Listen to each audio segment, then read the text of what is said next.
যে সমস্ত প্রসাদ দিলে পরে তাদের খুশি করা যায়, এই প্রসাদ দিয়ে তাদের পেট ভরিয়ে রেখেছেন। কে এই শান্তিনিকেতন? শান্তিনিকেতন শব্দ উচ্চারিত হলে আমরা একটু দুর্বল হয়ে যাই, কেননা গুরুদেব রবীন্দ্রনাথ ঠাকুরের সাথে এই নামটা যুক্ত। আমরা একটু অবশ হয়ে যাই শান্তিনিকেতন, কিন্তু এই শান্তিনিকেতন তার রবীন্দ্রনাথের সাথে তার কোনো সম্পর্ক নেই।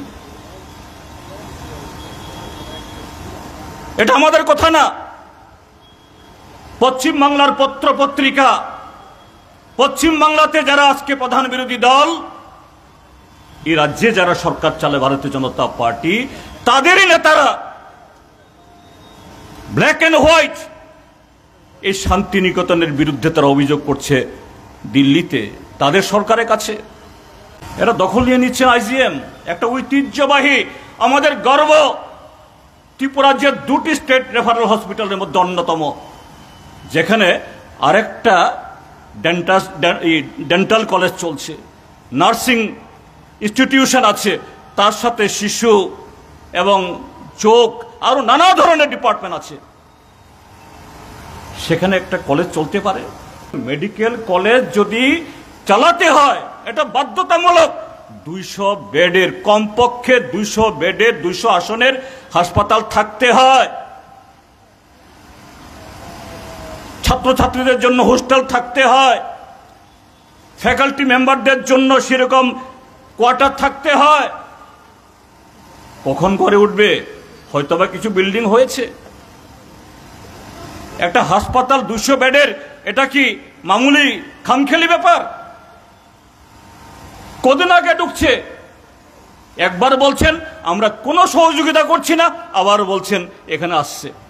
শান্তিনিকেতন মেডিকেল কলেজ ত্রিপুরায় তার একটা শুরু করতে চাইছেন, এবং এই যে শুরু করতে চাইছেন, সেখানে রাজ্য সরকার এক বিন্দু জমি দেয়নি, কোন পরিকাঠামো রাজ্য সরকার করে দিচ্ছে না, কোন অর্থ সাহায্য দিচ্ছে না, কোন মানব সম্পদ দিয়ে সাহায্য করছে না। পরদিন একজন মন্ত্রী প্রবর তিনি আলো করে আসলেন, কি বলছেন? যে না, সব নিয়মে চলছে।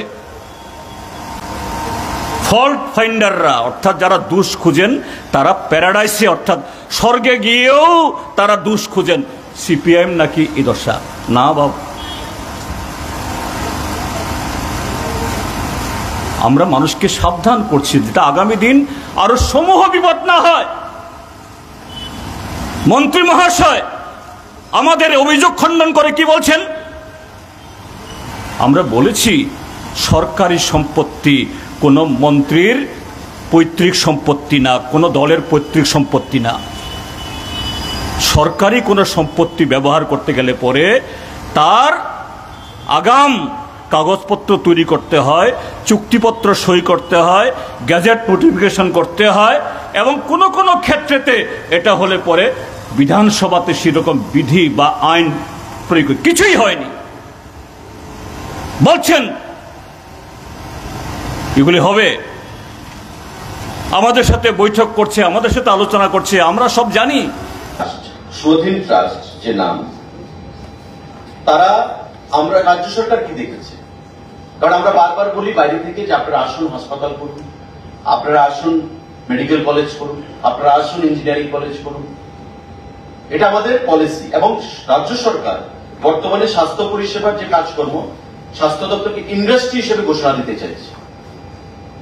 এবং ইন্ডাস্ট্রি হিসেবে যখন আমি ঘোষণা দেব, আমাদের মধ্যে এই ছুটমার থাকবে না যে উনার তিহার জেলে বন্দী আছেন, ওনার নাম ওনার সঙ্গে যুক্ত আছে, সেটা আমরা দেখিনি।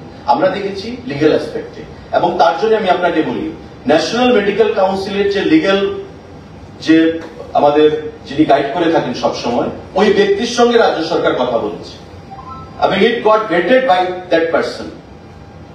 আমাদের যে প্রস্তাব, ন্যাশনাল মেডিকেল কাউন্সিলের যে লিগেল অ্যাডভাইজার, লয়ার, তার সাথে আমরা কথা বলেছি, ওয়ান মারাঠি জেন্টলম্যান, ওনার সঙ্গে কথা বলে আমাদের রাজ্য সরকার কথা বলে সেটাকে করেছে। যদি কিছু থাকতো লিগেল অ্যাসপেক্টে নেতিবাচক কিছু, নিশ্চয়ই সেখান থেকে ভেটিং আসতো না। তো তার নাম যদি এখানে বলেছেন উনি, আমি জিতেন বাবুর চিঠিতে লাস্ট প্যারাতে এটা আছে যে ওই ব্যক্তির নাম জড়িয়ে আছে, ওই ব্যক্তির নাম জড়িয়ে আছে, সুতরাং তাকে পারমিশন দেওয়া হবে না। তো সেই দিক থেকে তো আপনি হাসপাতাল করতে পারবেন না। আমরা দেখবো যা কিছু হয়েছে লিগ্যাল পয়েন্ট অফ ভিউ থেকে সেগুলো আপ টু দা মার্ক কিনা, রাজ্যবাসীর আগামী দিনে সর্বশান্ত হওয়ার কোন সুযোগ আছে কিনা আমরা সেই জিনিসটা দেখেছি। বা এই যে সার্টিফিকেটটা পাবে, সেই সার্টিফিকেটটা ন্যাশনাল মেডিকেল কাউন্সিলের অনুমোদন আছে কিনা, তার জন্য তারা ভিজিট করবে ন্যাশনাল মেডিকেল কাউন্সিল। এমন যাতে না হয় যে জিনেটের মতো পালিয়ে গেল। এর মানে এরা ভাবেন আইজিএম তাদের ব্যক্তিগত সম্পত্তি, এই রাজ্যের বিশ্ববিদ্যালয় তাদের ব্যক্তিগত সম্পত্তি, তারা যা বলেন সেটাই আইন আর যা করেন সেটাই কানুন। সংবিধান কলাপাতা, আইন কলাপাতা। আমরা যেদিন সাংবাদিক সম্মেলন করলাম, ঘোষণা দিলাম আজকের কর্মসূচির, তার দুদিন বাদে শান্তিনিকেতন মেডিকেল কলেজ আইজিএম এ তাদের সাইনবোর্ড টাঙিয়ে দিচ্ছে। স্যার, যদি পারমিশন নাই দিয়ে থাকেন তাহলে আইজিএম এ ওদের সাইনবোর্ড লাগানো আছে একটা, দেখা গেছে, সেটা কিভাবে হয়? দেখুন, পারমিশন বলতে সমস্ত কিছুই যে রিটেন পারমিশন হবে সেটা নয়। একটা কলেজ তৈরি হচ্ছে, এত বড় ইনফ্রাস্ট্রাকচার তৈরি হচ্ছে, আপনি সরকারের সঙ্গে তাদের যে কথা হচ্ছে, রাজ্য সরকারের প্রতিনিধিরা স্বাস্থ্য দপ্তর থেকে রেগুলার ভিজিটে যাচ্ছেন, সেটাও তো একটা কনসেন্ট, তার ভিত্তিতে সেটা হচ্ছে। কিন্তু এখন যদি আপনি বলেন যে পারমিশনের কপি কোথায় সেটা দেখা, সেটা তো দেখানো যাবে না। আমি যেটা বললাম সাংবাদিক বন্ধুকে, যে এনএমসির প্রতিনিধিরা এলে তারপর আমরা পারমিশন দেব, কিন্তু তার আগে তো আমার বিল্ডিংটা তৈরি করতে হবে, পরিকাঠামোগত উন্নয়ন করতে হবে। তারা তাদের পরিকাঠামো তৈরি করছে, they are preparing for the visit of NMC delegation, তাদেরকে তো তৈরি করতে হবে। এখন 600 বেডের প্রপোজাল, তার মানেটা কি? আমাদের সাথে মন্ত্রীরা আছে, ভারতীয় জনতা পার্টি আছে, তাদেরকে তুষ্ট করার জন্য যা যা প্রসাদ প্রয়োজন সব দিয়ে রেখেছে। কাজেই আমাদের মনিবরা, আমরা যত অন্যায় করি না কেন, তারা রক্ষা করবে।